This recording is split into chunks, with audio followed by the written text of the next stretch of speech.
আচ্ছা, প্রথম কথা হচ্ছে যে মিলের থেকে খুব বেশি আছে কি দুটো জিনিস আছে। একটা হচ্ছে যে মনে হয় হ্যাঁ শেখ রবিউল আলম, হ্যাঁ ভাই, জি। শেখ রবিউল আলম রবি ভাই যে কথাটা বললেন না, বলেছিলেন যে জনগণ জানে না। এটা কিন্তু খুব অ্যালার্মিং একটা কথা। আমরা চাইল্ড সাইকোলজিতে কি বলি জানেন, যে যখন আপনার বাচ্চা খুব ওবিডিয়েন্ট হয়, সে বাচ্চা আমরা ভাবি যে সে অনেক ডিসিপ্লিন। আসলে সেই বাচ্চা ডিসিপ্লিন, আপনার প্রতি খুব অনুরাগী, ব্যাপারটা তা না। সে ভীতি ভয় থেকে সে তার যে চাওয়া সেগুলো কিন্তু বলার সাহস পায় না। তো এটা একটা ভয়টা কি, এখানে আমি আসছি। আমার কাছে যেটা মনে হয়, আমাদের প্রচুর জনগণ কিন্তু মাঠের বাস্তবতাতে বলে তারা কিন্তু ভীত, নানা অর্থে ভীত। এবং এই যে এক্সপ্রেশনটা, যে সে যে কাউকে একটা ট্রাস্ট করে বলবে বা আমি যে একটা কথা বলবো, এই জায়গা নিয়ে কিন্তু তাদের মধ্যে একটা আতঙ্ক আছে। এটা কোন জনগণ? যে আপনার মিটিংয়ে উপস্থিত হচ্ছে না, যে মিছিলে যাচ্ছে না, যে বাসার মধ্যে থাকছে, আমি সেই জনগণের কথা বলছি। কেমন এই ভীতিটা খুবই অপ্রত্যাশিত না, কিন্তু ডক্টর স্নিগ্ধা ম্যাডাম, এরকম কি কোনো ঘটনা বা খবর আপনি জানেন কিনা যে রাজনৈতিক প্রচার প্রচারণায় যাওয়ার জন্য কোনো দল বা প্রার্থী বাধ্য করছে, এরকম কোনো ঘটনা কি ঘটেছে? প্রথম কথা হচ্ছে, দেখেন আমি আপনাকে দু তিনটা বিষয় বলি।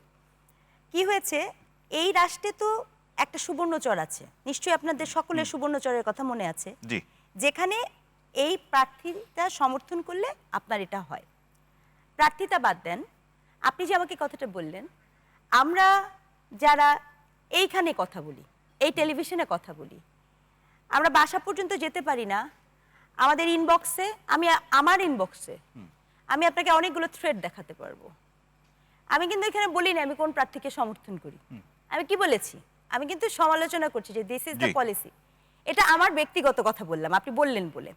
এবার এটাকে এক সাইডে রাখেন, কারণ এটা তারা চলমান। মানে সেই হুমকির কোন রাজনৈতিক পরিচয় কি উদ্ঘাটন করা সম্ভব হয়েছে?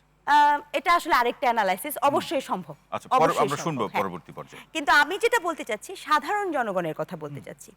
সাধারণ জনগণ, আমি একজন রিক্সা চালকের ভ্যানে যাচ্ছি, তো সে দুটো এক্সপিরিয়েন্স বলি, এটা বরঞ্চ কাজে দিবে। জি, বলুন। আমার বাসায় একজন গৃহ সহযোগী আছেন, উনি একবেলা দুবেলা আসেন। উনার একটা 5 বছরের বাচ্চা আছে। তো উনি বলছেন, একদম ওনার কথাটাই বলি কোট করে, উনি বলছেন বেশ কিছু মহিলা বাসায় আসেন যাদেরকে উনি জীবনে দেখেন নাই। উনি কিন্তু কোনো পার্টির কথা বলেন নাই, আমি কিন্তু এখানে পয়েন্টটা বলছি, মানে বলেননি যে উনি এই পার্টি বা ওই পার্টি। তারা বাসায় আসেন, তারা জিজ্ঞেস করেন ভোটার কোথাকার, বাসায় না পেলে আপনার ফোন নাম্বারটাও চান। হ্যাঁ, এবং এইটা চলমান। এবং তারপরের প্রশ্নটা থাকে, আপনি কোন মার্কায় ভোট দিবেন। ভোট চায় না, কিন্তু প্রথম দিকে ধারণা ছিল এটা জরিপের নামে গেছে, ঠিক আছে। তো ওই যে আমার যিনি গৃহ সহযোগী, তিনি আমাকে বলছেন যে উনার একটা ছোট বাচ্চা সকালে থাকতো বাসায়, এখন এই অত্যাচারে উনি ওই বাচ্চাটাকে সাথে নিয়ে প্রতিদিন কাজে বের হয় ভোর 5টার সময়। আপনি জনগণের কথা বলছি, দেখেন এটা কিন্তু উনি এটাও বলছেন যে আমি তো আজকে ঢাকা শহরে 20 বছর ধরে কাজ করি, এর আগে কিন্তু আমার অভিজ্ঞতায় কখনো এরকম হয় নাই। যিনি বা যারা আসতো তাদেরকে আমি চিনতাম, এখন সে চিনে না। দেখেন এমনকি এটাও বলছে যে মানুষজনও আসতেছে, এটা বলা যাচ্ছে না যে তাকে যে আপনি মন খুলে একটা কথা বলবেন, এটা বলে হয়তো বা মনে করেন কোনো প্রার্থীর জন্য একজন ভোটার যাচ্ছে, তো উনি যখন ক্রস করছে, পেছন থেকে আরেকজন এসে বলছেন, সে হয়তো তার নাইবার, সে তাকে বলছেন তুমি যে উনার সাথে এইভাবে কথা বললা, অমুকে তো এটা জানলে তোমার খবর আছে। আমি কিন্তু আপনার সেন্টার ঢাকার কথা বলছি।